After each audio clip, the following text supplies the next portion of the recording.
is a demonstration of the Darvas Box from Pro Trading Indicators. The system was originally invented by Nicholas Darvas back in the 50s. He wrote a book titled How I Made $2 Million in the Stock Market, and we suggest you read it. It describes the system, but it's also very interesting and talks about a lot of trading nuances. It's a great book. His system was just to trade stock and go long, and the basic idea was when a box formed in a stock consolidation area, he would go long when it broke out and exit once another box formed, go long again.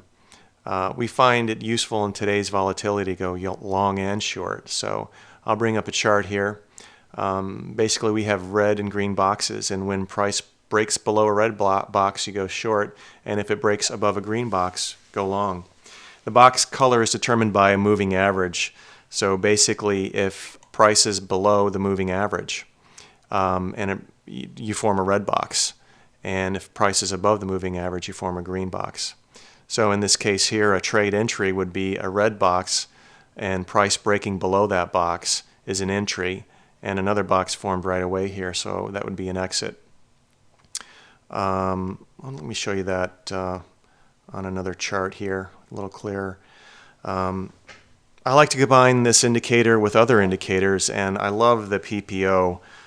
So here's an example of combining the Darvas box with the PPO, a break below on the Darvas box, and also moving averages below the histogram indicating a short. So just a little better look here. Price breaking below the box, going short, and exiting when another box forms. In this case, it formed right away. And then shortly later, we've got price breaking below the box. And so a nice short there, and take that as far as you're comfortable. A lot of times in today's volatility, I'll trail stop fairly tight once I'm in profits. And again, right down here with the PPO, we had agreement, price below the histogram. A little bit later here, we've got a good example of what is not a trade entry. We've got a red box and then price breaking above it. So that's not agreement between price and the box. Right after that, the same thing in the opposite direction, a green box indicating a long, but price breaks below it. So that's not a valid trade entry. A little bit later here, we've got another decent trade. We've got a red box, got agreement with the PPO, price breaks below it, enter short, and then when the next box forms, exit the trade. So system works on futures, stocks, Forex. I've got a few charts here. Let me look at some stock next. Here's Apple on the 5-minute. Works on many different time frames. And in this, when I trade Apple, I do a similar thing. Use the PPO. It's a great way to confirm. I've got a green box here. Price breaks above it. And of course, not every trade works out. It pretty soon comes right back in. And I generally exit once it comes back in. Not long after, though, I've got price breaking out, confirmation with the PPO. The moving averages are above the histogram. And we have a nice long trade here, exiting when the next box forms. Right away, later in that day, we've got another box with agreement with the PPO. Price breaks above, I go long, and exit when another consolidation forms. Here is another chart of the Swiss franc on the Forex market.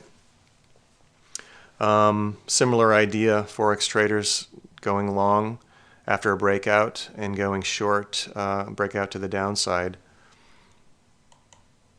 So again, the system, when you've got a red box, you go short when you break under. When you've got a green box, you go long when it breaks above. Why don't I talk now about how to set the indicator up. I'm on TradeStation, so I right-click and select Format Analysis Technique. Select the indicator, click on Format, and we'll take a little closer look here at the different inputs. So we talked about the long and short side being determined by a moving average. So here's where we set that up first. I can select either for the indicator to show me long trades, short trades, or both. So I'd use a 1 for just long trades, a 2 for short, or 3 for both. I like it showing me that both directions, so I put 3 in there. The next determines how many pips or ticks constitute a breakout. So on the ES, 10 ticks is a pretty good indication of a breakout, so that's what I have it set for there. After that, we decide what kind of moving average, one for a simple moving average and two for an exponential. And right after that is the length of the moving average. Here's a nice feature. You can have it plot the moving average or remove it. So a lot of times I put in 0 to remove it, and it cleans up the chart a little bit, makes it easier for me to notice other price nuances. And then after that, we have a really nice filter for volatility. So you can use volatility as a filter by selecting 1 or 0 to not use volatility. But basically the idea is we're looking at volatility, and you can have that determined by pips or ATR. Right now I've got it set for 1 for pips, 2 would be to select average true range ATR, and all you have after that is what you want to limit the volatility to on the lower volatility side and the higher volatility side. So if you don't like low volatility, you could work with this number and look at the chart and see if it's creating trades where you're comfortable trading in the volatility range, or if you don't want high volatility, you would work with this number. So pretty straightforward. Right after that, you can have it on or off showing box values. Right now it's on, and it's displaying price above and below the box. And also the box color can be determined after that. Green for longs, red for shorts, and this is the type of the color for the text above and below the box. So that's pretty much it for the settings. I can go over a few other things here. Once I've got a chart, how I like how it looks in the time frame I'm working. I use the down arrow on the TradeStation platform to zoom out a bit. I also like to gray out the price so I can see the boxes a little clearly, and it just makes it a little more clear what you're looking at. And then I check it on the longer term. I'm still in the 15-minute time frame, but I'm looking over a lot more data here, and I check, is it identifying breakouts correctly? Is it identifying periods of consolidation, pauses that refresh like in here? Is it identifying that how I want it to look in my trading? And I just want to make sure I have the indicator set up in a useful manner.